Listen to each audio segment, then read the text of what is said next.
Hello అండి, అందరికీ నమస్కారం. కథా ప్రాంగణానికి స్వాగతం. ఇప్పుడు మనం చెప్పుకోబోతున్నది వలచి వచ్చిన వనిత అపరాధ పరిశోధన నవల. రచన ప్రముఖ రచయిత వసుంధర గారు. అడుగడుగునా ఉత్కంఠ, ఎప్పుడు ఏం జరుగుతుందా అనే ఆసక్తి. వలచి వచ్చిన వనితకు ఏమైంది? ఇంతకు ఎవరా వనిత? ధీర వనిత, బేల వనిత? కథ ఏ మలుపు తిరిగిందో తెలుసుకోవాలంటే ప్రముఖ రచయితల కలం బలం, వసుంధర గారి అక్షర మాయాజాలం, వలచి వచ్చిన వనిత నవల వినాల్సిందే. ఇక కథలోకి వెళ్దామా? వాడికి మూడింది అన్నాడు శ్రీధరబాబు. శ్రీధరబాబు ఉద్దేశంలో వాడు అంటే పుల్లారావని నాకు అర్థమైంది.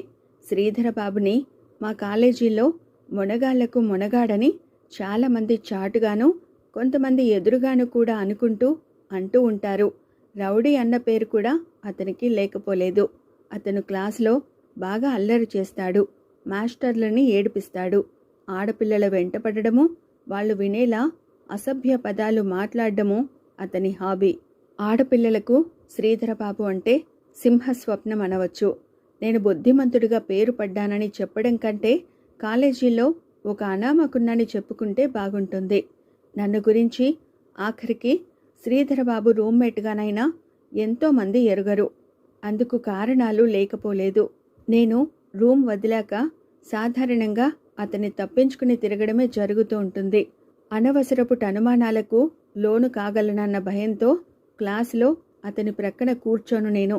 ఊహలో నాకు ఆనందకరంగానే అనిపించే విషయం నిజమే అయినా ఆ పద్ధతి వల్ల వచ్చే చెడ్డ పేరుకు నేను సిద్ధపడని కారణంగా శ్రీధరబాబుతో బయట షికార్లు ఆటే చేసేవాడిని కాదు.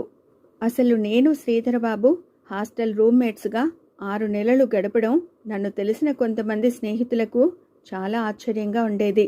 అయితే ఒక్క మాట మాత్రం నిజం. నేను శ్రీధరబాబు నిజంగా స్నేహితులం. ఒకళ్ళ పద్ధతి ఒకరికి నచ్చనట్లు కనపడినా చాలా విషయాల్లో మా అభిప్రాయాలు ఒక్కటే.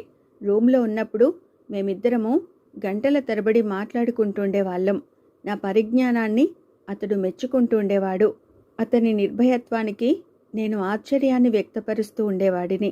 ఒకరోజు మాటల ప్రసక్తిలో అతను, నీతో మాట్లాడడం కోసం కాకపోతే అసలు నేను రూమ్కి రావాల్సిన అవసరం కనపడదు పంతులు అన్నాడు.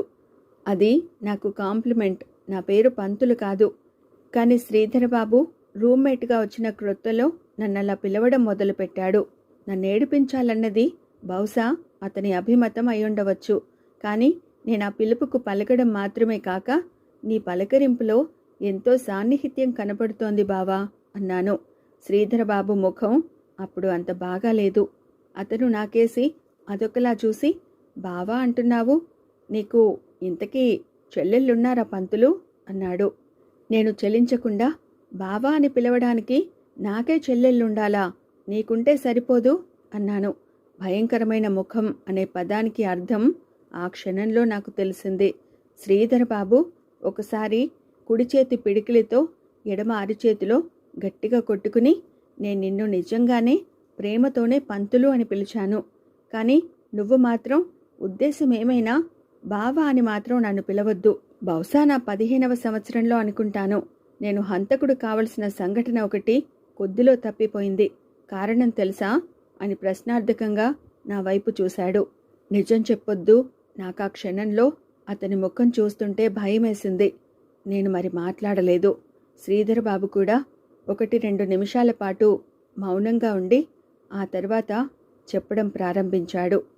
నాకు ఒక్కగానొక్క చెల్లెలు, పేరు పార్వతి. 6 మగపిల్లల తర్వాత లేక మా ఇంట్లో పుట్టిన పిల్ల పార్వతి. మగపిల్లల్లో నేనే ఆఖరివాడిని కావడం చేతను పార్వతికి నాకు ఏన్నర్థం మాత్రమే తేడా ఉండటం వల్లను మా ఇద్దరి అనుబంధం అంతా ఇంత అని చెప్పలేను. చిన్నప్పటి నుంచి ఇద్దరం ఒకే ప్రాణంగా పెరిగాం. శ్రీధరబాబు ఆగాడు. నేను కుతూహలంగా వింటున్నాను. భయం కూడా కాస్త తగ్గింది. అతను మళ్ళీ మొదలుపెట్టాడు. నాకప్పుడు 15 సంవత్సరాలు. 4th form చదువుతుండేవాడిని. అదే స్కూల్లో పార్వతి 2nd ఫారం చదువుతోంది. నాకప్పుడు కాస్త పెద్ద పరిచయాలే. చాలామంది స్కూల్ ఫైనల్ చదువుతున్న కుర్రాళ్లతో నాకు పరిచయం ఉండేది. అందులో సుదర్శనం అనే అతనితో నేను చాలా తరచుగా తిరుగుతుండేవాడిని. సుదర్శనం గత 3-4 సంవత్సరాలుగా అదే స్కూలు విద్యార్థి నాయకుడిగా ఉంటూ వస్తున్నాడు. ఒకే తరగతి 1 సంవత్సరం కంటే ఎక్కువసార్లు చదువుతూ వచ్చిన కారణంగా అప్పటికి అతని వయసు 20కి పైనే ఉంటుంది. ఆ కారణంగా అతను క్లాసులోని వయసు సొగసులను మగ దృష్టితో చూసి వర్ణించగల సమర్థత అప్పటికే సంపాదించాడు. అతని వర్ణనలు విని ఆనందించడం కోసమే నేనతనితో ఎక్కువగా తిరుగుతుండేవాడిని అని ఒకసారి నాకేసి చూసి, వింటున్నావా అడిగాడు శ్రీధరబాబు. అన్నాను నేను. శ్రీధరబాబు చెప్పడం కొనసాగించాడు. సుదర్శనమంటే స్కూల్లో ఆడపిల్లలు హడలి చచ్చేవారు. అతనితో పాటు నేను కూడా ఎన్నో పర్యాయాలు ఆడపిల్లల వెనుక పడి నోటి దురద తీరేలా బూతులు మాట్లాడి సంతోషించేవాడిని. ఒకసారి సుదర్శనం నాకు ముందు చూపు గురించి చిన్న లెక్చర్ దంచాడు. వయసులో ఉన్న ఆడపిల్లలకు తమ వెంట మగవాళ్లు పడతారని గర్వంగా ఉంటుందట. అందుకని సుమారు 12-13 సంవత్సరాల వయసు పిల్లలను మచ్చిక చేసుకుంటే వాళ్ళు అప్పటికి అమాయకంగా చెప్పిన మాట వినడమే కాక 2-3 ఏళ్ల తర్వాత అన్నింటికీ పనికొస్తారు. అందువల్ల ఒక అందమైన ఆ వయసు పిల్లని ఇప్పటినుంచి పట్టుకోవడాన్ని ముందు చూపు అంటారని అతను నాకు చెప్పాడు. అంతవరకు బాగానే ఉంది. కానీ శ్రీధరబాబు ముఖం మళ్లీ కోపంగా మారింది. ఉద్రేకం వల్ల కాబోలు అతని చేతి పిడికిలి బిగుసుకుంది. తడబడుతూ అతను, ఆ రోగ్, ఆ ఫూల్, ఆ ఇడియట్, ఆ రాస్కల్, ఆ స్కౌండ్రల్ సుదర్శనంగాడు ఉదాహరణగా నాకు నా చెల్లిని చూపించి, మన ముందు చూపుకి అమ్మాయి ఎలాగుంటుందంటావు అడిగాడు. నేను షాక్ తిన్నాను. ఆ క్షణంలో చటుక్కున పార్వతి నా చెల్లెలని వాడికి చెప్పాలని కూడా తట్టలేదు. నేను గట్టిగా సుదర్శనం చేయి నొక్కి వెనక్కు లాగాను. నాతో రా అన్నాను. మా స్కూల్ వెనకాల ఒక పెద్ద తోట ఉంది. అందులోకి వాడిని తీసుకువెళ్ళి హఠాత్తుగా అక్కడ వాడిని గట్టిగా ఒక తోపు తోశాను. సుదర్శనం క్రింద పడ్డాడు. నేను ఎగిరి వాడి పొట్ట మీద కూర్చుని గొంతు నులమసాగాను. సుదర్శనం అసహాయుడై తన్నుకుంటున్నాడు. తన చేతులతో నన్ను తోయడానికి విఫల ప్రయత్నాలు చేస్తున్నాడు. నా చేతులు అతడి గొంతుకు గట్టిగా బిగుసుకుంటున్నాయి. ఆ సమయంలో ఎవరో నన్ను వెనక్కు లాగారు. సుదర్శనం మాత్రం కదల్లేదు. నన్ను లాగిందెవరా అని వెనక్కు తిరిగాను. మా లెక్కల మాస్టారు.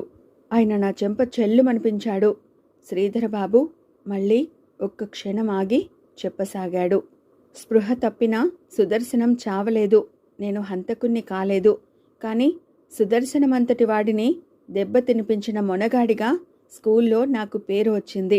నాకు సుదర్శనానికి శత్రుత్వం ఏర్పడలేదు. మేమిద్దరం ఇంకా మిత్రులమయ్యాం. ఒకరి చెల్లెలి జోలికి మరొకరు పోరాదని, పార్వతి నా చెల్లెలని తెలియక పొరపాటు చేసినందుకు క్షమించవలసిందని సుదర్శనం నన్ను కోరాడు. శ్రీధరబాబు చెప్పినది వింటూ నేను ఆలోచిస్తున్నాను. ఇతగాడికి పరాయి ఆడదంటే ఏమాత్రం గౌరవం లేదు. తను అందరి ఆడపిల్లల వెనుక పడతాడు. కానీ తన చెల్లెల్ని మాత్రం ఎవరేమన్నా సహించలేడు. ఏమిటి విచిత్ర మనస్తత్వం? నిజం చెప్పాలంటే ఒక్క శ్రీధరబాబుకే కాదు, ఇటువంటి మనస్తత్వం ఎంతో కొంత ప్రతి మగవాడిలోనూ కూడా ఉన్నదేమోనని నన్ను నేను ఆత్మవిమర్శ చేసుకోవాలనిపించింది. వింటున్నావా? నా చెల్లెలని తెలియక సుదర్శనం పొరపాటు చేసినప్పుడే నేను క్షమించలేకపోయాను. అటువంటప్పుడు తెలిసి ఎవరైనా పొల్లు మాటంటే శ్రీధరబాబు వాక్యం పూర్తి చేయకుండా నాకేసి చూశాడు. అతని చూపుల్లో ఆ తర్వాత వాక్యం కనిపించింది. నేను కాస్త నెమ్మదిగా అన్నాను, చావంటే నాకు భయం లేదు. అలాగని కోరి చావుని ఆహ్వానించను. కానీ ఒక్క సందేహం, ప్రతి ఆడది నీ చెల్లెల్లాంటిదేనని ఎందుకు భావించవు? శ్రీధరబాబు సినిమా విలన్లా వికటాట్టహాసం చేసి, చాలా చచ్చు ప్రశ్న నీది. మగాడికి ఆడదాన్ని చూస్తే వెర్రెత్తుతుంది. మీసమున్న మగవాడిగా నాకు తోచినట్లు ప్రవర్తిస్తాను. చేవుంటే ఎవడినైనా అడ్డుకోమను. ప్రతి ఆడదానికి నాకులాంటి అన్న దొరకడు. అందుకు శిక్ష వాళ్ళు అనుభవించవలసిందే అన్నాడు. ఆనాటి నుంచి శ్రీధర్బాబు నేను మళ్ళీ ఎన్నడూ వాగ్యుద్ధం చేయలేదు. అతను నన్ను పంతులు అని పిలవనందువల్ల నేనతని బావ అనవలసిన అవసరం కూడా రాలేదు. మా స్నేహం క్రమక్రమంగా పెరుగుతూ వచ్చినా శ్రీధర్బాబుకు మూర్ఖత్వం ఉందని, అతను కాస్త ప్రమాదకరమైన వ్యక్తి అన్న విషయం మాత్రం నేను విస్మరించలేదు. జరిగిన విషయం ఈరోజు మధ్యాహ్నం నా చెవిన పడింది. నిన్న సాయంత్రం ప్రఫుల్ల అనే అమ్మాయిని శ్రీధర్ బాబు చేయి పట్టుకుని లాగి కన్ను కొట్టాడట. పుల్లారావు ప్రఫుల్లకు అన్నా. అతను తన మిత్ర బృందం సమక్షంలో శ్రీధర్ బాబు చెల్లెలికి తన ద్వారా నడి రోడ్డుపై అలనాడు ద్రౌపదికి జరగబోయి ఆగిపోయిన అవమానం ఆగకుండా జరగబోతోందని, అందుకోసం తను బయలుదేరి శ్రీధర్ బాబు ఊరికి వెళ్ళబోతున్నానని ప్రకటన చేశాడు. ఆ ప్రకటన ర్యాకెట్ కంటే వేగంగా పయనించి శ్రీధర్ బాబుని చేరుకుంది. ఆ రాత్రి గదిలో నా వంక చూసి వాడికి మూడింది అని శ్రీధర్ బాబు అన్నప్పుడు వాడంటే పుల్లారావని నాకు అర్థమైంది. పైకి అనకపోయినా, శ్రీధర్ బాబు, నీ ప్రవర్తన మూలంగా నీ చెల్లెల్ని నలుగురి నోళ్లలోనూ పారవేస్తున్నావు అనుకున్నాను నాలో నేనే. ఆ మర్నాడు చావు తప్పి కన్ను లొట్టపోయిన దశలో బయటపడ్డాడు పుల్లారావు. శ్రీధర్ బాబు చాలా తెలివిగా వ్యవహరించి మరీ పగ తీర్చుకున్నాడు. కొట్టినదెవరో సాక్ష్యం దొరకకుండా పుల్లారావును ఒంటరిగా కొట్టాడు. పోలీసు పద్ధతిలో ఒళ్లంతా కుళ్ళబొడిచి వదిలిపెట్టాడు. ఏమన్నా గొడవ చేసినా, మరోసారి తన చెల్లెలి ప్రసక్తి తీసుకువచ్చినా ప్రాణాలు దక్కవని హెచ్చరించాడు. చాలా కాలం తర్వాత శ్రీధర్ బాబుని మళ్లీ చూశాను. అనుకోకుండా అతను కళ్ళబడగానే ఈ పాత జ్ఞాపకాలన్నీ మెదడులో కదిలాయి. నా ఉద్యోగానికి సంబంధించిన ఒక పని మీద నేను ఆ ఊరు వెళ్లడం సంభవించింది. రైల్వే స్టేషన్లోనే అనుకోకుండా శ్రీధర్ బాబు నాకు తటస్థపడ్డాడు. నన్ను చూస్తూనే గుర్తుపట్టి, అరే నువ్వా అన్నాడు నమ్మలేనట్లుగా. అవును నేనే అన్నాను. నేను అనుకోకుండా మా కలయిక జరగడానికి ఆశ్చర్యపడుతూ. ఇద్దరం ఒక నిమిషం పిచ్చాపాటి మాట్లాడుకున్నాం. అతడు ఒక కంపెనీలో సేల్స్ రిప్రజెంటేటివ్గా పనిచేస్తున్నాడు. ఒక ఊరంటూ స్థిరం లేదు. ఎప్పుడు ఏ క్షణంలో ఎక్కడికి వెళ్ళవలసి ఉంటుందో తెలియని ఉద్యోగం అది. తన మనస్తత్వానికి సరిపడ్డ ఉద్యోగమని అతను అన్నాడు. గత వారం రోజులుగా ఈ ఊళ్ళో ఉంటున్నాడట. ఏదో మ్యాగజైన్ ఎక్కడా దొరక్క స్టేషన్లో దొరుకుతుందేమోనని చూడ్డానికి వచ్చి నాకు తటస్థపడ్డాడు. నాకు ఆ ఊళ్ళో 2-3 వారాల పాటుండే పని ఉన్నదని విన్నాక అతను నేను మరెక్కడికి వెళ్ళడానికి వీల్లేదని తన గదికి వచ్చి అక్కడే ఉండాలని పట్టుబట్టాడు. నేను అతని గదికి వెళ్ళాను. అక్కడ కాసేపు ఇద్దరం పాత జ్ఞాపకాలు నెమరు వేసుకున్నాం. అప్పుడు నాకు అతని చెల్లెలు పార్వతి గుర్తుకొచ్చి ఆమె ఇప్పుడు ఎక్కడ ఉంటున్నది అడగాలనిపించి నోటి చివరిదాకా వచ్చిన ప్రశ్నని తమాయించుకుని మానేశాను. అప్పటికీ ఇప్పటికీ నా జీవితంలో చెప్పుకోదగ్గ మార్పేమీ లేదోయ్. సత్రం భోజనం, మఠం నిద్ర. ఒక టైంకి ఆఫీస్కు వెళ్ళాలని లేదు. ఈరోజు సెలవు అని చెప్పుకుందుకు లేదు. నా ఉద్యోగం ఫలానా ఊళ్ళో అనుకునేందుకు లేదు. నా అలవాట్లు మారలేదు, పద్ధతులు మారలేదు అన్నాడతను. అదృష్టవంతుడివి. నువ్వు కోరుకునే పద్ధతి జీవితం నీకు లభించింది. నాది మామూలు రొటీన్ జీవితమే అనుకో. ఏ థ్రిల్సు లేవు. ఈ మాటలన్నప్పుడు సుమారు 1 రోజు వ్యవధిలో నేను ఊహించని థ్రిల్స్ నా జీవితంలో ఎదురు కానున్నవన్న సంగతి నిజంగా నాకు తెలియదు. ఆ రోజుకు విశ్రాంతి తీసుకున్నాను. శ్రీధర్ బాబు తన కాలమంతా ఆ రోజు నాతోనే గడిపాడు. ఇద్దరం హోటల్లో భోజనం చేశాం. ఓ చెత్త సినిమా చూశాం. అన్నింటికీ శ్రీధర్ బాబే డబ్బు పెట్టాడు. ఆ రాత్రి ఏవేవో కబుర్లు చెప్పుకుంటూ చాలా కాలం గడిపి కాస్త ఆలస్యంగానే నిద్రకు పడ్డాం. మర్నాడు లేవడానికి బద్ధకం అనిపించింది. కానీ నేను నా ఆఫీసు వ్యవహారం నిమిత్తం బయటకు వెళ్ళవలసి ఉన్నది. అందువల్ల 10 అయ్యేసరికి తెమిలి ఇంట్లోంచి బయటపడ్డాను. శ్రీధర్ బాబు నాకు తన రూమ్ డూప్లికేట్ తాళం ఇచ్చి తను మళ్ళీ నిద్రకు పడ్డాడు. నా పనులు తెమిలి రూమ్కి వచ్చేసరికి సాయంత్రం 3:30 గంటలైంది. నేను వెళ్ళేసరికి గది తాళం వేసే ఉంది. నేను తాళం తీసి గదిలో అడుగు పెట్టాను. తలుపులు వేసుకుని నెమ్మదిగా బట్టలు మార్చుకోబోతుండగా ఎవరో తలుపు తట్టిన చప్పుడైంది. తలుపు తీశాను. పోస్ట్ మ్యాన్ ఒక టెలిగ్రామ్ నా చేతికి అందించి నా చేత సంతకం పెట్టించుకుని వెళ్ళిపోయాడు. టెలిగ్రామ్ శ్రీధర్ బాబుకి. ఏం కొంపమునిగే విశేషమోనని విప్పి చదివాను.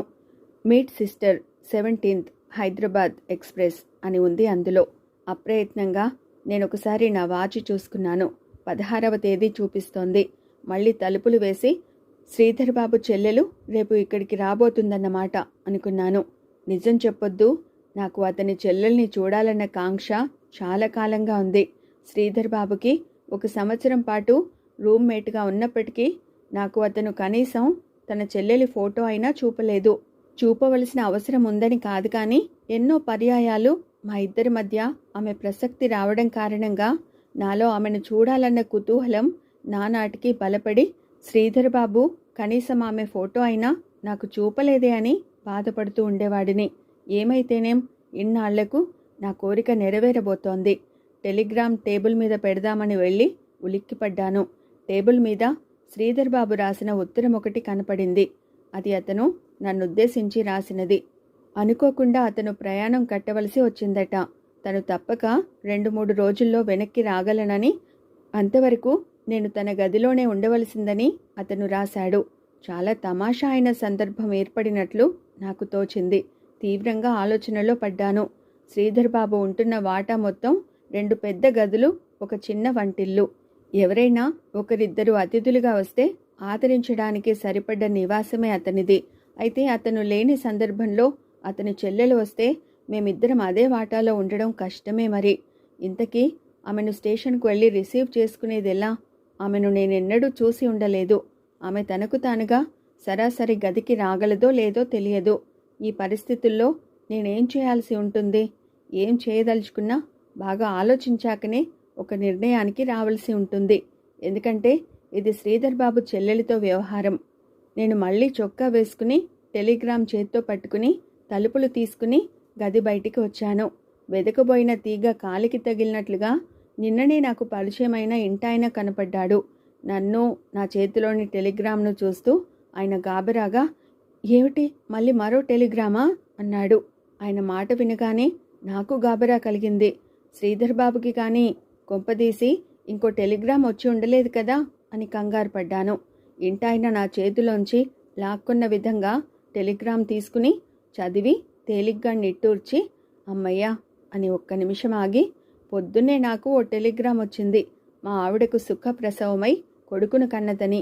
అంత మంచి వార్త వచ్చిన తర్వాత మరో టెలిగ్రామ్ వెంటనే వచ్చిందంటే గాబరా కలగడం సహజమే కదండి. ఏమైతేనేం మీతో సరదాగా ఓ 2 రోజులు కాలక్షేపం చేయడానికి లేకుండా నేను మా అత్తారింటికి వెళ్ళవలసి వస్తోంది అని హఠాత్తుగా ఏదో గుర్తుకొచ్చిన వాడిలా, ఇంతకీ మీరేదో చెప్పాలని వచ్చినట్లున్నారు అన్నాడు. నిన్ననే ఇంటాయన అన్నాడు నన్ను చూసి, నేను ఇప్పుడు ఒంటరిగా ఉన్నాను కాబట్టి ఓ రోజు సరదాగా మనం అడ్డాటలో కూర్చుందామని. అది గుర్తుకొచ్చి మనం ఎప్పుడేం చేయబోయేది మనకే తెలియదు కదా అనుకున్నాను. నేను వచ్చిన పని ఇప్పుడు ఈయనకు చెప్పి ప్రయోజనం లేదు. శ్రీధర్ బాబు వచ్చే వరకు అతని చెల్లెల్ని అతని వాటాలో మకాం పెట్టించి నేను ఈయనతో కాలక్షేపం చేద్దామనుకున్నాను. ఊరి ప్రయాణం హడావుడిలో ఉన్న ఈయనకు శ్రీధర్ బాబు లేని సమయంలో అతని చెల్లెలు రాబోతున్న సందర్భం తెలియనివ్వడం అనవసరమని తోచింది. అందుకే కాస్త మాట మార్చి, అబ్బే ఏమీ లేదు, ఉబుసుపోక వచ్చాను. అంతా నా పాదం మంచిదంటారు. చూసారా, నేను మీ ఇంట్లో కాలు పెట్టాను, మీకు కొడుకు పుట్టిన వార్త అందింది. కంగ్రాచ్యులేషన్స్ అన్నాను. థ్యాంక్స్ అండి అన్నాడాయన. ఇంతకీ ప్రయాణం అంటున్నారు, ఎన్నాళ్ళేమిటి మకాం? 3 వారాలు అన్నాడాయన. హతోస్మి అనుకున్నాను. ఇంటాయన తెల్లవారుజామునే లేచి వెళ్ళిపోయాడు. నేను ఉదయం 10 గంటల ప్రాంతంలో నా ఆఫీస్ పని మీద బయటకు వెళ్ళాను. పార్వతి కోసం స్టేషన్కు వెళ్ళదలుచుకోలేదు కాబట్టి బయటకు వెళ్ళబోయే ముందు తాళం కప్పకు ఓ ఉత్తరం రాసి పెట్టాను. అందులో శ్రీధర్ బాబు ఊళ్ళో లేని సంగతి రాసి నేను ఇంటికి వచ్చే టైం కూడా ఇచ్చాను. హైదరాబాద్ ఎక్స్ప్రెస్ అక్కడకు సుమారు 4 గంటలకు వస్తుంది. నా ఆఫీస్ పని కూడా 4 గంటలకే అయ్యింది. స్టేషన్కు ఫోన్ చేసి ట్రైన్ లేటో ఏమో కనుక్కున్నాను. ఆ రోజు కరెక్ట్ టైంకే వచ్చిందట. నేను టైం గణించుకున్నాను. పార్వతి స్టేషన్లో దిగి కాసేపు అన్న గురించి ఎదురు చూస్తుంది. ఆ తర్వాత నెమ్మదిగా ఆలోచించి మరి అన్న రాడని గ్రహించడానికి కనీసం ఒక అరగంటైనా పడుతుంది. అప్పుడు ఆమె విసుక్కుంటూ ఏ రిక్షాలోనో గదికి బయలుదేరుతుంది. ఇదంతా జరిగి ఆమె గదికి చేరుకునేసరికి సుమారు 5 అవుతుంది. ఉదయం చీటీలో 5:30కు వస్తానని రాసిన ఓ పావుగంట ముందుగా వెళ్ళడం మంచిదని తోచింది. నా లెక్క తప్పలేదు. నేను వెళ్ళేసరికి ఇంటి వరండాలో ఒక యువతి కూర్చుని ఉంది. ఆ ఇంటికి అదే వరండా, అదే వీధి అరుగు అని చెప్పొచ్చు. ఎదురు గుమ్మం ఇంటాయనది, ప్రక్క గుమ్మం శ్రీధర్ బాబుది. ఆ యువతిని చూస్తూనే నేను తెల్లబోయాను. ఆమె అందంలో అప్సరస. చూసిన క్షణంలో అంతకు మించి మరే ఆలోచన బుర్రలో కదల్లేదు. నేను ఆ ఇంటి వరండాలో అడుగిడబోతుండడం చూసి ఆమె అసహనంగా నా వంక చూసి, మీరే నా అన్నయ్య స్నేహితుడు అని అడిగింది. తీయని ఆ పలుకులు వింటూ కూడా సమాధానం ఎలా ఇవ్వగలిగానో నాకు ఆశ్చర్యమే మరి. శ్రీధర్ బాబు చెల్లెలు మీరేనన్నమాట అన్నాను. చెల్లెలనే అనుకోండి అని ఆమె అదొకలా నవ్వింది. ఇంతకీ అన్నయ్య ఎప్పుడొస్తాడు? 2 లేక 3 రోజులు. బాప్రే అందామె చిరాకును వ్యక్తపరుస్తూ. ముందు గదిలోకి పదండి అన్నాను నేను ముందడుగు వేసి. తలుపు తాళం తీశాను. ఆమె లోపలికి ప్రవేశించింది చిన్న సూట్ కేసుతో. ఇటువంటి పరిస్థితి వస్తుందని శ్రీధర్ బాబు ఊహించలేదు. లేకపోతే మీ గురించి ఏదో మంచి ఏర్పాటు చేసి ఉండేవాడు. టెలిగ్రామ్ కూడా అతను లేని సమయంలో వచ్చింది. మరి ఇప్పుడింక ఒక్కటే ఉపాయం. మీరిక్కడ హాయిగా మకాం పెట్టుకోండి. మీ అవసరాలన్నీ నేను చూస్తుంటాను. రాత్రిళ్ళు నేనెక్కడైనా పడుకునే ఏర్పాటు చేసుకుంటాను అన్నాను. ఆమె తమాషాగా నవ్వి, మొత్తానికి మగవాన్ననిపించారు. చచ్చి చెడి ప్రయాణం చేసి నేను వస్తే మీరు రాత్రి గురించి ఆలోచిస్తున్నారు అంది. దెబ్బతిన్నాను. అయినా లొంగకుండా, నిజం చెప్పాలంటే మీరు ప్రయాణం చేసి వచ్చారనిపించడం లేదు. పువ్వులా ఇంత పిసరు నలగకుండా వచ్చారు అన్నాను. ఆమె ముఖంలో రవంత గర్వం లాంటిది కనపడింది. బాగానే ఉంది మీ పొగడ్త. కానీ పెళ్లి కాని ఆడది నలిగిన పువ్వులా ఉంటుందని ఎలాగనుకున్నారో నాకు మాత్రం తెలియడం లేదు. మళ్ళీ దెబ్బతిన్నాను. ఘటికురాలే శ్రీధర్ బాబు చెల్లెలు అనుకున్నాను. ఈమె దగ్గర నాకింత పిసరు కూడా బెరుకు అనిపించడం లేదు. ఈజీగా మాట్లాడగలుగుతున్నాను. మనిషి ఫ్రీగా మసులుతోంది. మీతో మాట్లాడడం కష్టం. ప్రస్తుతం మీ గురించి నేనేం చేయవలసి ఉందో చెబితే అలా మసులుకుంటాను అన్నాను వినయంగా. దారికి వచ్చారు. అయితే ఈ గదికి నేను యజమానిని. నా అన్నయ్యకు అతిథి కాబట్టి మీరు నాకు అతిథే అవుతారు. అతిథి మర్యాదలు చేయడం నాకు బాగా తెలుసు. ముందు మీరలా కుర్చీలో కూర్చోండి. అతిథుల్ని నిలబెట్టి మాట్లాడకూడదు అందామే చనువుగా. నేను వెళ్ళి కుర్చీలో కూర్చున్నాను. ఆమె కదిలి శ్రీధర్ బాబు మంచం మీద కూర్చుంది. ఇప్పుడు మనం కాసేపు ఏవైనా కబుర్లు చెప్పుకుందాం అందామే అదొకలా ఒళ్ళు విరుచుకుంటూ. ఉండుండి పక్కదారులు పడుతున్న మనసును నిలదొక్కుంటూ, కబుర్లా కథలు కూడానా అని అడిగాను. కథలే అనుకోండి, కాకపోతే కథలాంటి కబుర్లు. అయితే నాకు చేత కాదు, మీరే చెప్పాలి అన్నాను. అర్థమైందిలేండి, మీకు నాతో మాట్లాడడం ఇష్టం లేదు అందామే కాస్త కోపంగా. అలాగని ఎందుకనుకుంటున్నారు? మీరు మాట్లాడుతుంటే అలా వింటూ ఉండిపోవాలనిపించడం కావచ్చు కదా అన్నాను. చప్పట్లు కావాలంటే 2 చేతులు కలవాలి. సంభాషణ నడవాలంటే కనీసం 2 మాట్లాడాలి. మాట్లాడడానికి నాకేమీ అభ్యంతరం లేదు. కానీ ఒక్క మనవి. మీకు నాకు ఇంతవరకు ఏ విధమైన పరిచయము లేదు. అందులోనూ మీరు ఆడ, నేను మగ. విచిత్ర పరిస్థితుల్లో మనం ఇక్కడ కలుసుకున్నాం. ఇవన్నీ కూడా సంకోచానికి సరైన కారణాలు కావంటారా అన్నాను. ఆమె భావగర్భితంగా నా వైపు చూసింది. ఒప్పుకున్నాను. కానీ నేను కాస్త అదో ధోరణి మనిషిని. కొత్త పాత అని లేకుండా ఎవరితోనైనా నేను గంటల తరబడి మాట్లాడేయగలను. అలా మాట్లాడాలనే నాకుంటుంది కూడా. కానీ అస్తమానం అవకాశం కలిసి రాదు. మంచి ఉత్సాహంతో కబుర్లు చెప్పుకునే సమయంలో అబ్బా, ఈ పెద్దవాళ్ళున్నారు చూశారు, పానకంలో పుడకల్లా అడ్డుపడతారు. నేను ఆమెను మధ్యలో ఆపి, ఇంతకు మీ అన్నయ్య కూడా మీరంటున్న పెద్దల్లో ఒకడా అని అడిగాను. అనే అనుకోండి అందామే నవ్వి. ఆమె స్నానం చేస్తానంది. ఆ సమయంలో నేను వెళ్ళి తినడానికి ఏమైనా తెస్తానని చెప్పి బయటపడ్డాను. పార్వతి ప్రవర్తన కాస్త చిత్రంగానే ఉంది నాకు. మనిషి చాలా అందంగా ఉంది. కంఠం తీయనిది. డాషింగ్ నేచర్ ఉంది.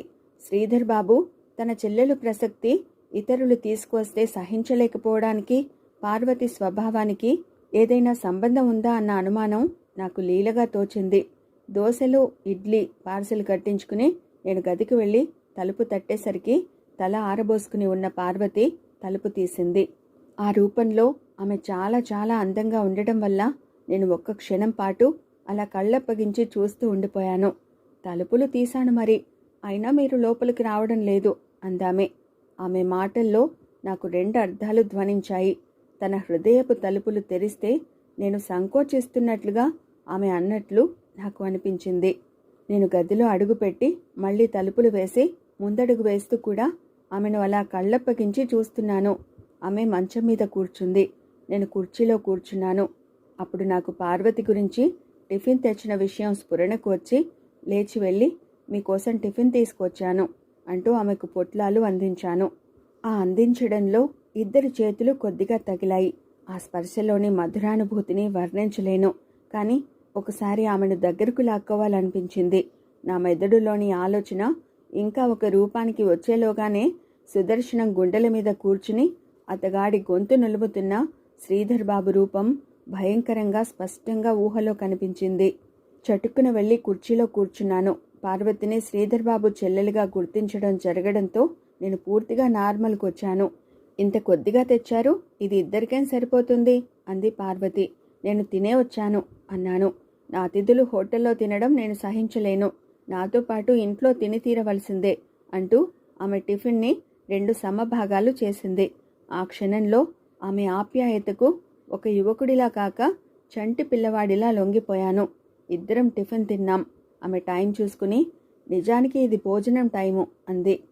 7 గంటలకు భోంచేయడం నాకు అలవాటు లేదు అన్నాను. అవుననుకోండి, కానీ 7 గంటల ప్రాంతంలో టిఫిన్ తీసుకుంటే రాత్రికి భోజనం చేస్తారా, మరి పస్తేనా అని అడిగిందామె. భోజనం 9 గంటలకి.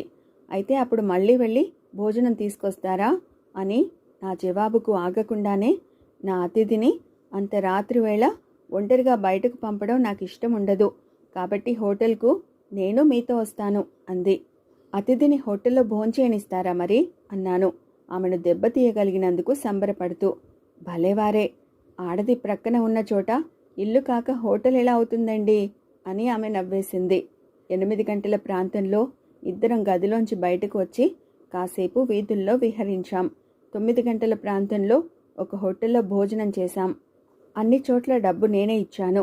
భోజనమై బయటకు వచ్చాక ఆమెతో, మరి నేను సెలవు తీసుకుంటాను, పునర్దర్శనం మళ్ళీ రేపు ఉదయం చేసుకుంటాను అన్నాను.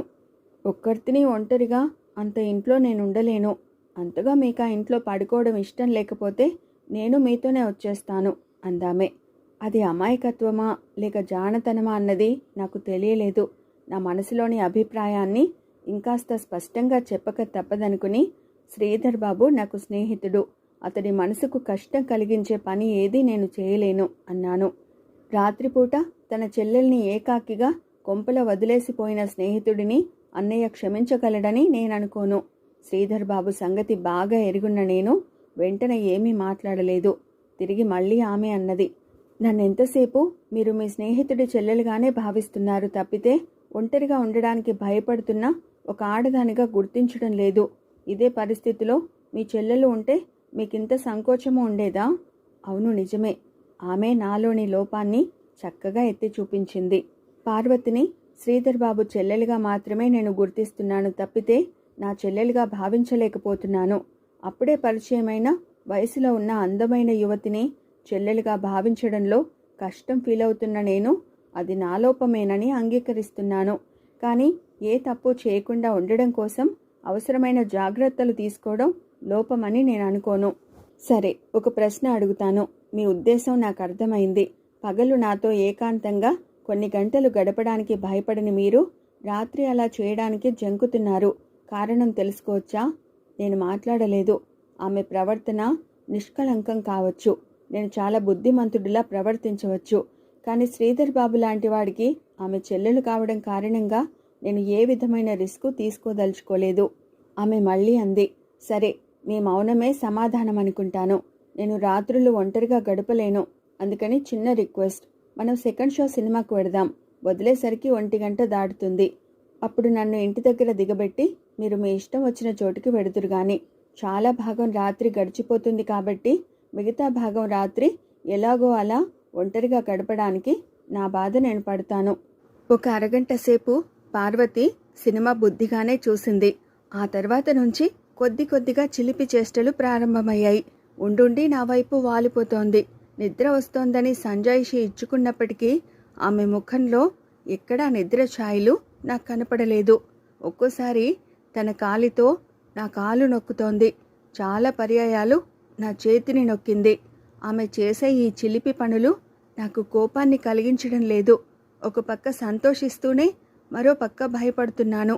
నేను సినిమాపై దృష్టి కేంద్రీకరించలేకపోతున్నాను.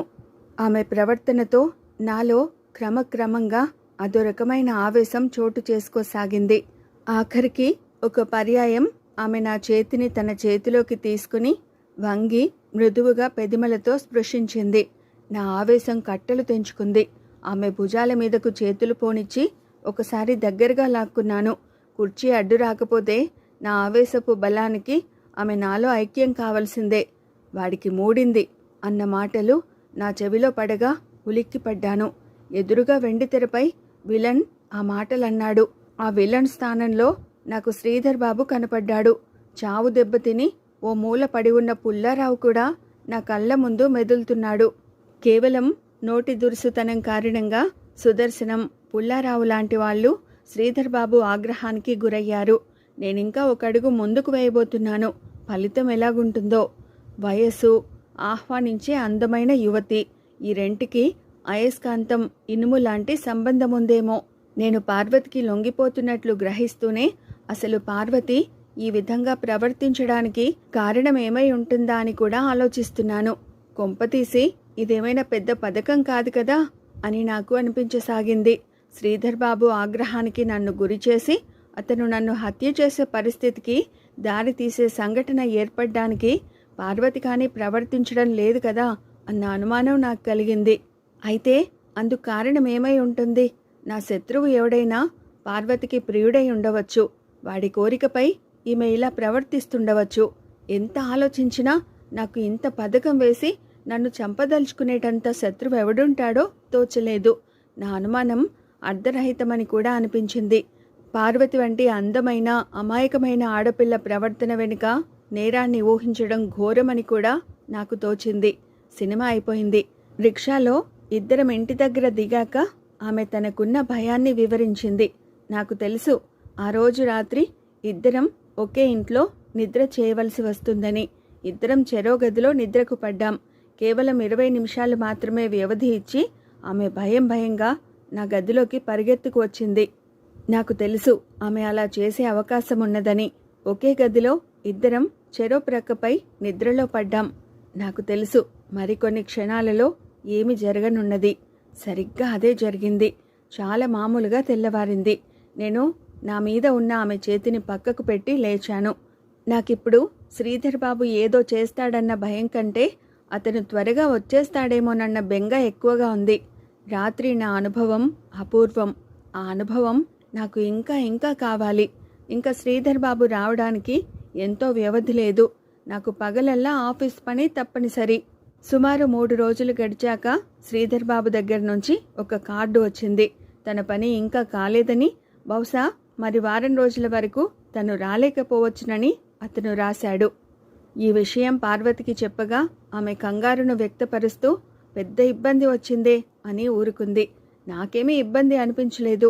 ఆ కార్డు ఇచ్చిన బలంతో ఆమెని మరికాస్త దగ్గరగా లాక్కుని, ఇది దేవుడు నాకిచ్చిన అపూర్వ అవకాశం అన్నాను. ఆమె నా వంక ప్రేమగా చూస్తూ, మీరు మరోలా అనుకోనంటే అడుగుతాను. అన్నయ్య వచ్చే వరకు నాకు కాస్త డబ్బు సర్దగలరా అంది. నాకు జాలి కలిగి, ఎంతేమిటి అన్నాను. చిన్న మొత్తమైతే నాకు బెంగలేదు. ఈరోజు నేను సాయంత్రం 4 గంటల లోపులో ఒక నెక్లెస్ కొనుక్కోవలసి ఉన్నది. అసలు నేను అన్నయ్య దగ్గరికి వచ్చిందే అందుకు.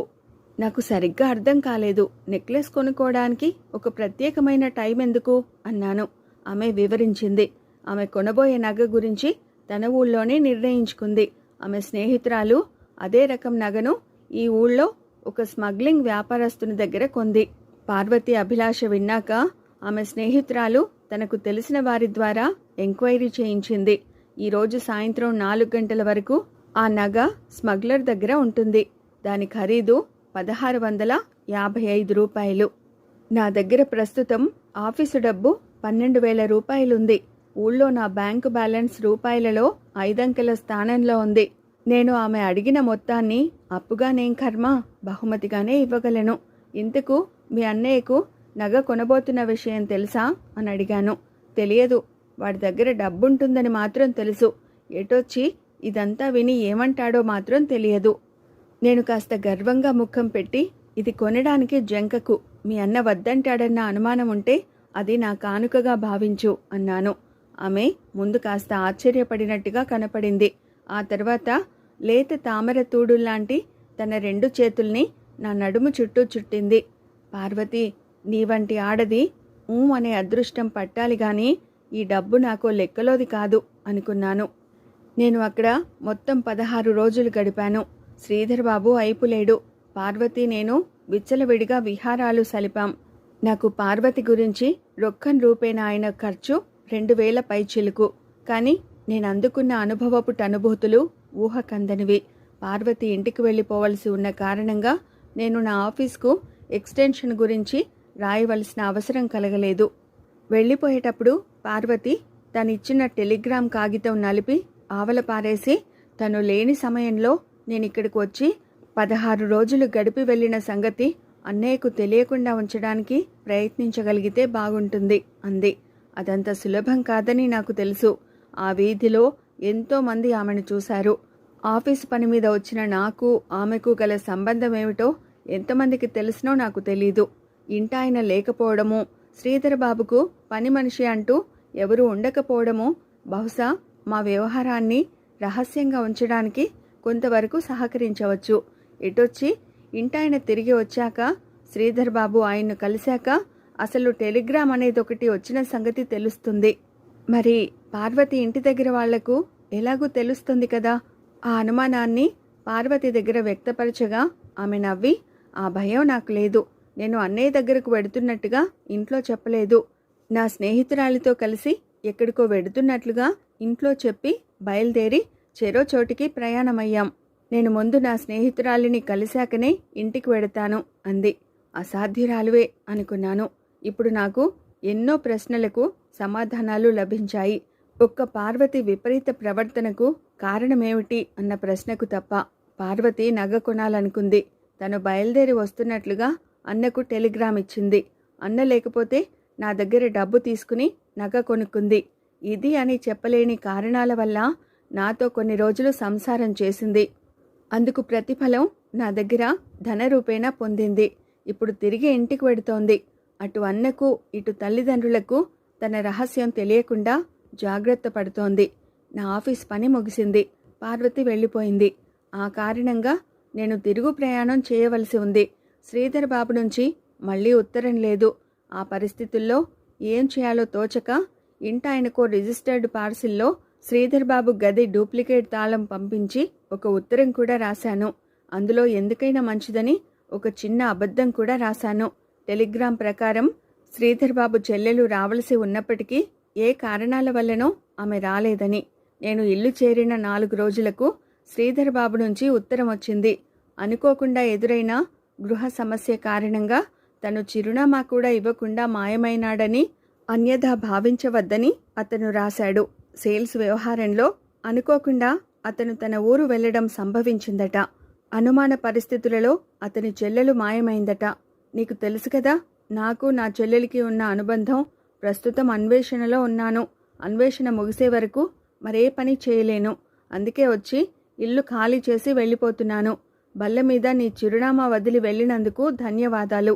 చాలా కాలం తర్వాత కలుసుకున్నందుకు సరిగ్గా గడపలేకపోయాం. మరోసారి మంచి అవకాశం వస్తుందని, అది సక్రమంగా వినియోగించగలమని ఆశిస్తున్నాను అని రాశాడతను. ఆ రోజు అరుణ హోటల్ చాలా రష్గా ఉంది. నన్ను బాగా తెలుసున్న సర్వర్, అలా వెళ్ళండి సార్, అక్కడ ఖాళీ ఉంది అని దారి చూపించాడు.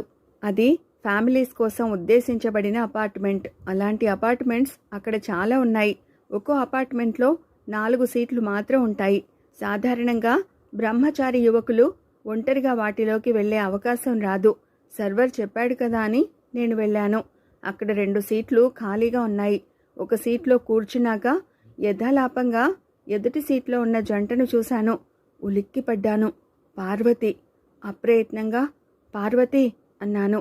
ఆమె నన్ను చూసి ఉలిక్కిపడింది. ఆమె ప్రక్కనున్న యువకుడు నా వంక గుర్రుగా చూశాడు. ఇక్కడికి ఎప్పుడొచ్చావు పార్వతి అన్నాను నేను.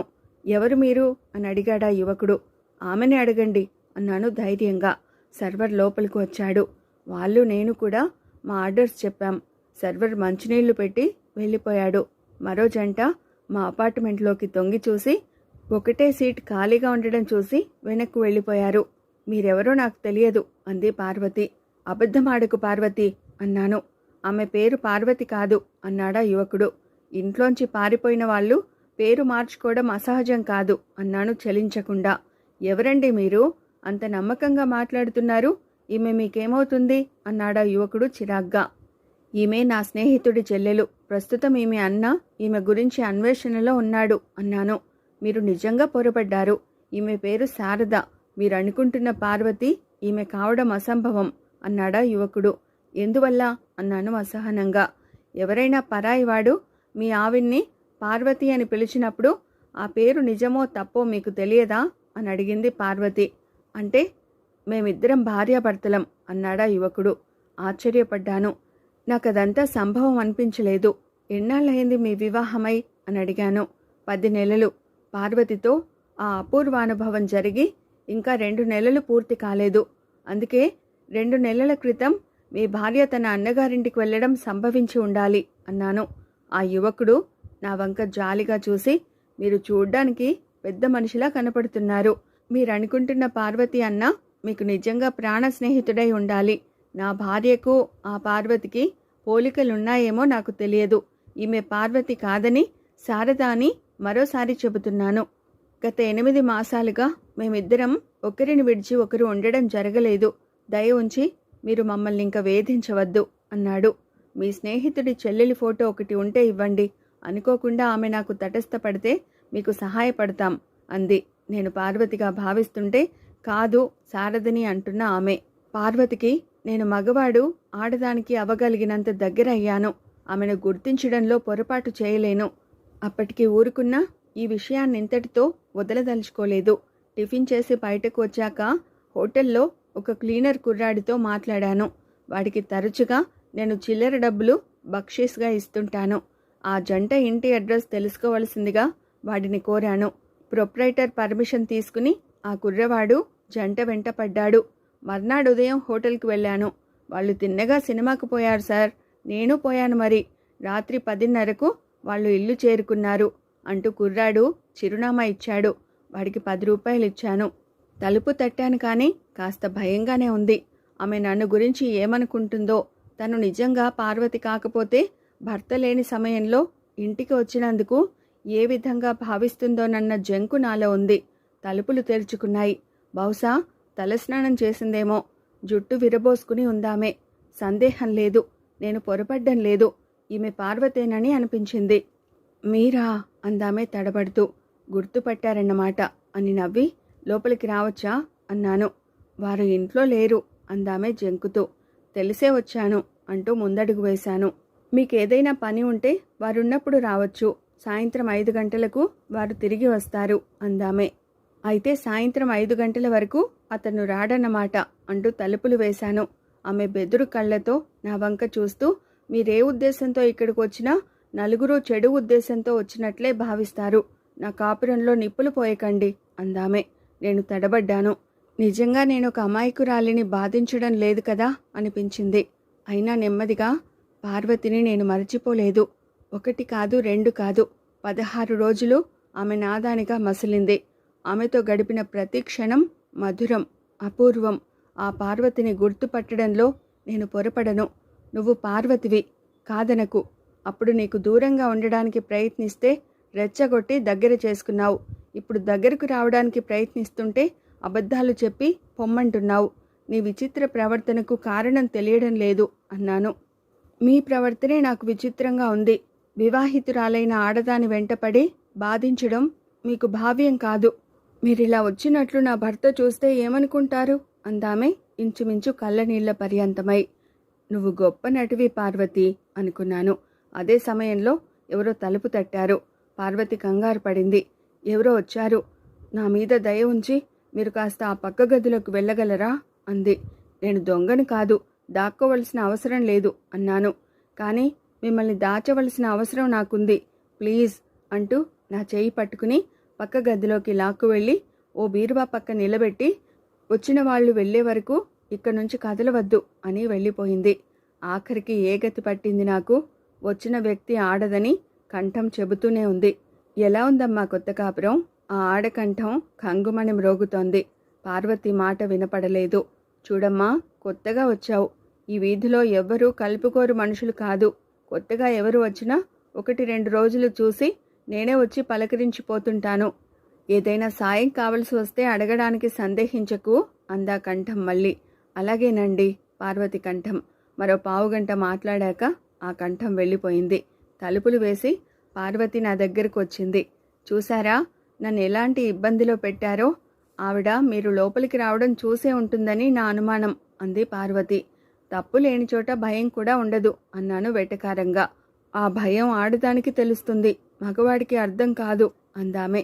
భయపడే ఆడదానికి భయపడని ఆడదానికి తేడా మగవాడికి తెలుస్తుంది అంటూ నేను ఆమెను సమీపించి దగ్గరగా లాక్కున్నాను.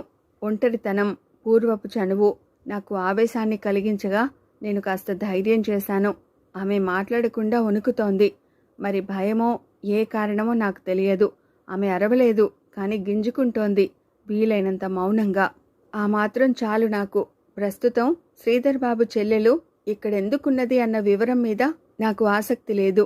ఆ అవకాశాన్ని వినియోగించడం మీదనే నా ఆసక్తి. ఒకప్పుడు నీ గురించి 2000 ఖర్చు పెట్టాను. నాకు డబ్బు లెక్కలేదని గ్రహించే ఉంటావు. నీ భర్త 5 గంటల వరకు రాడు కదా, మనకు చాలా సమయం ఉంది అన్నాను. ఇది మీకు న్యాయం కాదు, పెళ్ళైన దాన్ని అందామె ఇంచుమించు ఏడుస్తూ. ఆమె అసహాయత నాకు తెలిసిపోయాక నా ధైర్యం పెరిగింది. నేను నీకు కొత్త కాదు అన్నాను. ఒకప్పుడు పార్వతి నన్ను లొంగదీసుకుంది. ఈరోజు నేను ఆమెను లొంగదీసుకున్నాను. నేను వెళ్ళిన పనేమిటి, చేసిన పనేమిటి అని తలుచుకుంటే నాకే సిగ్గు వేసింది. పశువులా ప్రవర్తించడం అంటే అదేనేమో. అయితే నా సిగ్గు పశ్చాత్తాపం కొన్ని క్షణాలు మాత్రమే. మర్నాడు నేను మళ్ళీ పార్వతి ఇంటికి వెళ్ళాను. తలుపు తీసిన పార్వతి తలుపు వేసుకోబోయింది. ఎలాగో లోపల అడుగు పెట్టాను. ఈరోజు ఆమె నిన్నటికంటే సులభంగా లొంగిపోయింది. 300 నోట్లుంచిన ఒక కవరు ఆమె గురించి వదిలేసి వచ్చాను. ఆ తర్వాత కనీసం 10 సార్లు పార్వతి ఇంటికి వెళ్ళాను. ఈ 10 రోజుల్లోనూ ఆమె గురించి నేను ఎక్కువగా తెలుసుకున్నదేమీ లేదు. 11వసారి ఆమె ఇంటికి వెళ్ళినప్పుడు ఆ ఇంటికి తాళం వేసి ఉంది. ఆ వేసిన తాళం చాలా రోజులు అలాగే ఉంది. ఒక నెల రోజుల అనంతరం మాత్రం మళ్ళీ తాళం తీసి ఉంది. ఆశగా వెళ్ళి తలుపు తట్టాను. తలుపులు తెరుచుకున్నాయి. ఒక ముసలమ్మగారు ఎవరు బాబూ అంటూ పలకరించింది. కాస్త షాక్ తిన్నాను. ఈ ఇంట్లో శంకర్రావు గారని ఒకరుండాలి. ఆయన ఇల్లు ఖాళీ చేసి ఓ వారం రోజులైందనుకుంటాను. నిన్ననే మేం దిగాం అందా బామ్మగారు. నేను అక్కడి నుంచి బయటపడ్డాను. దొరికినట్లే దొరికి పార్వతి మళ్ళీ మాయమైంది. ఆమెను గురించిన మిస్టరీ అర్థం చేసుకునేటందుకు ప్రయత్నించవలసిన నేను అలా చేయలేకపోయాను. నాలోని బలహీనత మరే ఇతర విషయం మీద దృష్టిని కేంద్రీకరించలేకుండా చేసింది. రోజులు గడుస్తున్నాయి. ఉద్యోగానికి సంబంధించి మళ్ళీ నేను క్యాంపుకు వెళ్ళవలసి వచ్చింది. ఈ పర్యాయం నాతో పాటు నా కొలీగ్ శివరావు కూడా ఉన్నాడు.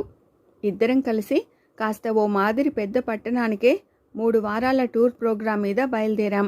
ఇద్దరం ఒక హోటల్లో బస చేద్దామనుకుంటే శివరావు అలా వద్దన్నాడు. చక్కగా ఒక ఫ్యామిలీ పోర్షన్ అద్దెకు తీసుకుందాం అన్నాడు. నేను సరేనన్నాను. వెళ్ళిన రోజు సాయంత్రం లగేజీ క్లాక్ రూమ్లో పడేశాక శివరావుని అనుసరించాను. అతను తిన్నగా ఒక హోటల్కు దారి తీశాడు. అక్కడ అతను హోటల్ ప్రొప్రైటర్కి తన పేరు చెప్పి, నేను రాసిన ఉత్తరం అందిందనుకుంటాను, అన్ని ఏర్పాట్లు చేసే ఉంటారనుకుంటాను అన్నాడు. ప్రొప్రైటర్ పరిచయపూర్వకంగా నవ్వి ఒక్కసారి ఏదో పుస్తకం తిరగేసి జేబులోంచి ఒక కాగితం తీసి దానిమీద ఓ అడ్రస్ రాసిచ్చాడు. పద పోదాం అన్నాడు శివరావు నాతో. శివరావు మా ఊరు ట్రాన్స్ఫర్ మీద వచ్చి 3 నెలలే అయినప్పటికీ నాకు త్వరగా సన్నిహితుడయ్యాడు. అతనికి నాకు తెలియని ఎన్నో విషయాల్లో అనుభవం ఉంది.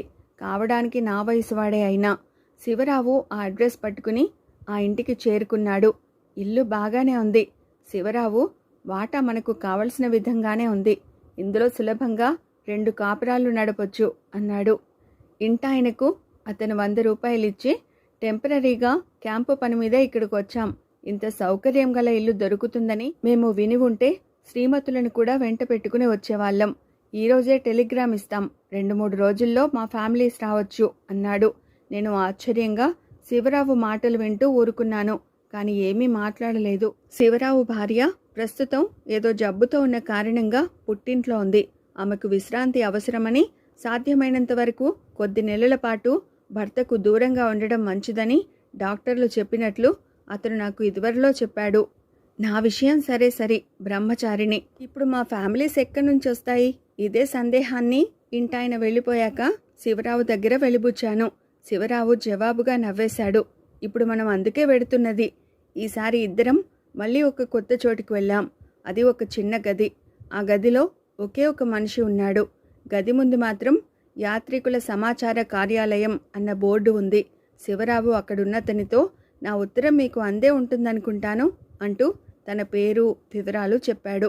ఆ వ్యక్తి నవ్వి పక్కకు కదిలి అక్కడున్న బీరువా తలుపులు తీసి 3 పుస్తకాలు మా ముందు పెట్టి ఎన్నిక చేసుకోండి అన్నాడు. ఆ పుస్తకంలో ఊహించిన విధంగానే ఆడవాళ్ల ఫోటోలు, ఫోటో క్రింద వారి వయసు ఉన్నాయి. శివరావు నా వంక చూసి నీకు అభ్యంతరమా అని అడిగాడు. అతని ఉద్దేశం అర్థం చేసుకున్న నేను లేదన్నట్లుగా తల ఆడించాను. శివరావు ఒక పుస్తకం తిరగేసి తన ఎన్నిక పూర్తి చేశాడు. నేను కూడా పుస్తకం తిరగేస్తున్నాను. కానీ నా చేతులు కొద్దిగా వణుకుతున్నాయి. అనుకోకుండా పార్వతితో పరిచయం జరిగింది తప్పితే నేను వేశ్యల కోసం ప్రాకులాడడం ఇదే మొదలు. ఆ పుస్తకంలో ఉన్న అందరూ అందంగానే ఉన్నారు. నేను చూడలేననిపించి శివరావునే నాకు కూడా ఎన్నిక చేసి పెట్టమన్నాను. అక్కడికి ఆ పని పూర్తయింది. ఏమిటి మీ బంధుత్వం అని అడిగాడు ఆ వ్యక్తి. భార్య అన్నాడు శివరావు. ఆ వ్యక్తి ఎక్కడికో ఫోన్ చేశాడు. కాసేపు ఆగాడు. అతని బల్ల మీద ఫోన్ 5 నిమిషాల్లో మళ్ళీ మ్రోగింది. అతను పెన్సిల్తో కాగితం మీద ఏవో వివరాలు నోట్ చేసుకుని శివరావు వంక చూసి సారీ సార్, మరోసారి బుక్స్ తిరిగేసి మరెవరినైనా సెలెక్ట్ చేసుకోండి. మీ క్యాండిడేట్ ఆల్రెడీ బుక్ అయిపోయింది అని నా వంక చూసి మీ విషయంలో అంతా రైట్ అయిపోయింది అన్నాడు. శివరావు మళ్ళీ పుస్తకాలు తిరిగేయడం మొదలుపెట్టాడు. 2 పుస్తకాలు చూసి అతను చిరాగ్గా బోర్గా ఉంది అన్నాడు. అప్పుడు నేను నా క్యాండిడేట్ నీకు నచ్చింది కదా, ఎలాగూ నాకు అంత ఆసక్తి లేదనుకో అన్నాను. కంగారు పడకు మిత్రమా, ఇంకా ఒక పుస్తకం ఉంది. 3 వారాలు ఇక్కడ గడపవలసిన అవసరం ఉంది. నా గురించి నువ్వే కాస్త సెలక్షన్ చేసి పెడదు అన్నాడు. 3వ పుస్తకం మొదటి పేజీలోనే కళ్ళు జిగేల్మనిపించే అందం కనపడగా శివరావుకు చూపించాను. ఫెంటాస్టిక్ అన్నాడు శివరావు. ఆ వ్యక్తి మళ్ళీ ఫోన్ చేశాడు. ఈసారి అన్నీ సరే అయ్యాయి. రేపు సాయంత్రం 5 గంటలకు అన్నాడతను. ఉమా నేను సినిమా థియేటర్లో ఉన్నాం. శివరావు శాంతతో ఎక్కడికో వెళ్ళాడు. ప్రస్తుతం ఉమా ఇక్కడ నాకు భార్యగా వ్యవహరించబడుతోంది. సినిమాకు ఇంటర్వెల్ వచ్చింది. లైట్లు వెలిగాయి. నేను ఉమా ఏవో కబుర్లు చెప్పుకుంటున్నాం. హఠాత్తుగా హలో సుజాత అన్న పిలుపు వినబడి ఇద్దరం ఉలిక్కిపడ్డాం. ఒక యువకుడు మా వైపే వస్తున్నాడు. ఎవరండి మీరు అని అడిగాను ఆశ్చర్యంగా. అతను నా ప్రశ్న వినకుండా ఉమ్మ వంకే గుచ్చి చూస్తూ సుజాత నువ్వు ఇక్కడా అన్నాడు. ఉమ మాట్లాడలేదు. నేను ఆ యువకుని చూస్తూ మళ్ళీ ఈమె పేరు ఉమ, మీరంటున్న సుజాత ఎవరో మాకు తెలియదు అన్నాను. నేను నమ్మను, సుజాత నాకు బాగా తెలుసు అన్నాడా యువకుడు. ఇంతకు మీకు మీరంటున్న సుజాతకు సంబంధం ఏమిటి అన్నాను చిరాగ్గా. అది మీకు అనవసరం అన్నాడతను తడబడుతూ. కానీ నాకు అవసరం. ఉమ్మ నా భార్య అన్న సంగతి మీకు వేరే చెప్పనవసరం లేదనుకుంటాను. హాల్లో దీపాలు ఆరిపోయాయి. నేను ఉమ్మను చేతి మీద నెమ్మదిగా గిల్లి అతను తెలుసు కదూ అని అడిగాను. అన్నదామె. సినిమా నుంచి ఇంటికి వెళ్లే వరకు నేను మరి ఆ యువకుని ప్రసక్తి తీసుకురాలేదు. ఇంటికి వెళ్ళాక భోజనం చేసి పడుకునేటప్పుడు ఆమెను అడిగాను. నీవు చాలా మందితో గడిపిన కారణంగా ఎంతో మందికి ఎన్నో పేర్లతో పరిచయమై ఉంటావు. అందులో నాకేమీ ఆశ్చర్యం లేదు. అయితే నీ వృత్తి తెలుసుండి ఆ యువకుడు నిన్ను సినిమా హాల్లో అలా పేరు పెట్టి పలకరించడానికి కారణం నాకు అర్థం కాలేదు అన్నాను. ఆమె తమాషాగా నవ్వి నన్ను మీరు ఉమా అని పిలుస్తారు, కానీ తర్వాత ఎప్పుడైనా ఎక్కడైనా ఒక మగవాడి పక్కన తటస్థపడితే మీరు నన్ను ఉమా అని పిలిచి పలకరించరు. అప్పుడు నా పేరు రమ అని విన్నా ఆశ్చర్యపడరు. కారణం మీకు నా వృత్తి తెలుసు అని ఊరుకుంది. అంటే ఆ యువకుడికి ఈమె వృత్తి తెలియదన్నమాట. అటువంటప్పుడు ఏ పరిస్థితుల్లో వీరి పరిచయం సంభవించింది అన్న కుతూహలం నాకు కలిగింది. అందుకే ఆమెను మళ్ళీ ప్రశ్నించకుండా ఉండలేకపోయాను. జవాబుగా ఆమె, ఇప్పుడు ఇక్కడ నేను రహస్యంగా మరో యువకుడితో పరిచయం పెట్టుకోవడం జరిగితే అతను నన్ను మీ భార్యగా భావిస్తుంటాడు. ఆ యువకుడి విషయంలోనూ అదే జరిగింది. నా పక్కన భర్త స్థానంలో మిమ్మల్ని చూడడం అతనికి ఆశ్చర్యం కలిగించడం సహజమేనని మీకు ఇప్పుడు అర్థమై ఉంటుందనుకుంటాను. ఉలిక్కిపడ్డాను. నా బుర్రలో ఏదో తలుక్కుమన్నట్లయింది. శారదగా వ్యవహరించబడే ఒక అమ్మాయిని నేను పార్వతి అని పిలిచాను. అప్పటి నా స్థితిలోనే ఇప్పటి ఈ యువకుడు ఉండి ఉండాలి. బహుశా నన్ను వేధిస్తున్న ఒక ప్రశ్నకు సమాధానం నీ దగ్గర లభించగలదనుకుంటాను. శ్రీధర్ బాబు అని నాకు మిత్రుడున్నాడు. అతని చెల్లెలు పార్వతి అన్నను చూడ్డానికి వచ్చిన తరుణంలో అక్కడ నేనుండడమో అతను లేకపోవడము జరిగాయి.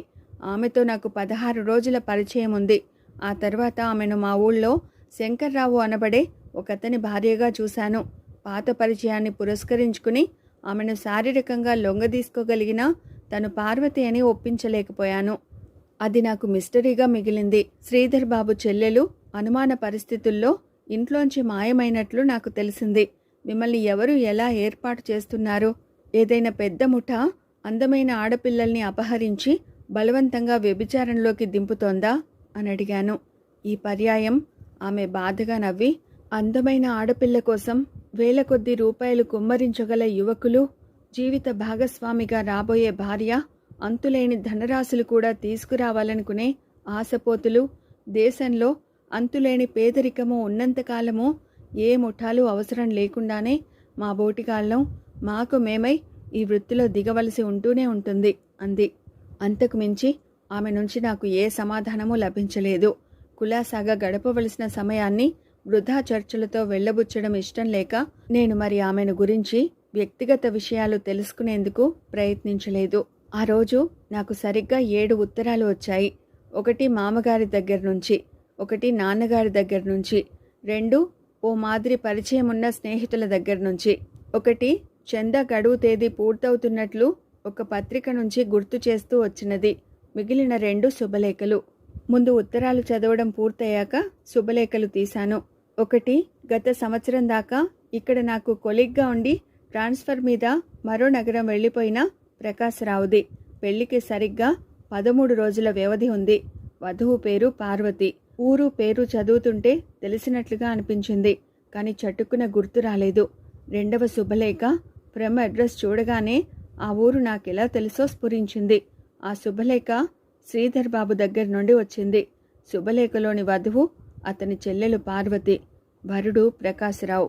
ప్రకాశరావు నాకు చెప్పుకోదగ్గ స్నేహితుడు. పార్వతి వధువుగా కళ్యాణ మంటపం ఎక్కబోతుందన్న వార్త నాకు ఎంత ఆశ్చర్యాన్ని కలిగించిందో, ఆమె పెళ్లాడబోయేది ప్రకాశరావుని అన్న విషయం అంత బాధను కలిగించింది. ప్రకాశరావు ఆడవాళ్ల శీలానికే చాలా ప్రాముఖ్యతనిస్తాడు. అతను కూడా ఎంతో బుద్ధిమంతుడు. అలాంటి వాడికి పార్వతి లాంటి దుశ్శీల నిరజాన భార్యగా రావడం నిజంగా దురదృష్టం. ఇందులో నేను చేయగలిగిందేమీ లేదా అని తర్జన భర్జన చేసుకున్నాక ఏమీ లేదనే అనిపించింది. అయినా మనసు పీకుతూనే ఉంది. మొట్టమొదటిసారిగా శ్రీధర్ బాబు ఊరికి వెళ్ళాను. నన్ను చూసి శ్రీధర్ బాబు చాలా సంతోషం వెలిబుచ్చాడు. కానీ నా మనసు అదోలాగుంది. వేళాకోలానికే కావచ్చు, అతన్నొక్కసారి బావా అని పిలిచినందుకు తాత్కాలికంగానైతేనేం అతని చెల్లెలు నా సొంతమైంది. ఈ భయంకర కఠోర సత్యం సహాయంతో శ్రీధర్ బాబు చెల్లెలి వివాహం చెడగొట్టగలను. ఆ విధంగా నన్ను స్నేహితుడిగా నమ్మిన ప్రకాశరావుకు ద్రోహం చేశాననే వ్యధ బాధించకుండా చేసుకోగలను. కానీ తన చెల్లెల్ని పొరపాటునైనా ఎవరైనా చిన్న ముక్క అనడం సహించలేని శ్రీధర్ బాబును ప్రళయకాల రుద్రునిగా మార్చే అవకాశం కూడా ఉన్నదని నాకు తెలియకపోలేదు. నేను ఒక రకమైన ఎక్సైటెడ్ స్టేట్లో ఉన్న కారణంగా ఎప్పుడు ఏ క్షణంలో ఏం చేస్తానో తెలియకుండా ఉంది. ముహూర్త సమయం సమీపిస్తున్న కొద్దీ వధూవరులకు వారి తల్లిదండ్రులకు లేని ఉద్వేగం నాకు కలగసాగింది. నేను మంచివాడినో చెడ్డవాడినో నాకే తెలియదు. కానీ 1000 అబద్ధాలైనా ఆడి నిలబెట్టవలసిన పెళ్లిని ఒకే ఒక్క నిజం చెప్పి చెడగొట్టడం మాత్రం చేయలేదు. పార్వతి ప్రకాశరావు భార్య అయింది. రిసెప్షన్ సమయంలో ప్రకాశరావు పక్కన వధువు స్థానంలో ఉన్న స్త్రీని చూసి షాక్ తిన్నాను. ఆమె నేనెరిగిన పార్వతి కాదు. ఆ షాక్ నుంచి తేరుకోవడానికి కొంత టైం పట్టింది. ఆ తర్వాత రోజంతా జాగ్రత్తగా పరిశీలించి శ్రీధర్ బాబు చెల్లెలు ప్రకాశరావు భార్య అయిన పార్వతి నేను అనుకుంటున్న స్త్రీ కాదని ధృవపరుచుకున్నాను. అంతేకాదు, ఒకప్పుడు పార్వతి ఇతని కోసం ఇల్లు వదిలిపెడితే ఏమైందో తెలియక ఇంటిల్లిపాది కంగారు పడ్డారని, తమ వివాహం జరిపించడానికి పెద్దలు అంగీకరించినాకనే ఆమెను ప్రకాశరావు తిరిగి తల్లిదండ్రులకు అప్పగించాడని ఒక కొత్త నిజం కూడా తెలుసుకున్నాను. పెళ్లిపీటల మీద పార్వతిని నేను సరిగ్గా చూడలేదు. నేను మంటపానికి దూరంగా ఉండటము, విపరీతమైన వస్త్ర వేషధారణలతో ఆమె ముఖం అస్పష్టంగా ఉండడము, తప్పు చేసిన వాడి అనుభూతితో వధూవరులను నేను సూటిగా చూడలేకపోవడము వగైరా కారణాల వల్ల ఈ విచిత్ర సత్యాన్ని ముందుగానే గ్రహించలేకపోయాను. నేను గ్రహించిన సత్యం నన్నెన్నో బాధల నుంచి విముక్తుని చేసింది. అయితే ఒక సందేహం మాత్రం నాకింకా మిగిలిపోయింది. నాకు తెలిసిన పార్వతి ఎవరు? ఈ ప్రశ్నకు సమాధానం సులభంగా దొరుకుతుందని నేను అనుకోలేదు. కానీ పెళ్లి నుంచి తిరిగి వచ్చాక నాకు తెలిసిన పార్వతితో గల అనుభవాల వివరాలను ప్లస్ శ్రీధర్ బాబు చెల్లెలి పెళ్లికి వెళ్ళి షాక్ తిన్న సందర్భము శివరావుకు వివరించి చెప్పగా అతడు అరటిపండు ఒలిచిన విధంగా నాకు ఏం జరిగి ఉండవచ్చునో చెప్పాడు. తక్కువ దూర ప్రాంతాల వ్యవధిలో ఉండే ఎందరో యువకులకు ఆడవాళ్లను సరఫరా చేసే సంస్థ ఒకటి ఉంది. దానికి దేశం నిండా బ్రాంచులున్నాయి. నేను ఆ సంస్థ ద్వారానే ఉమను రప్పించుకున్నాను.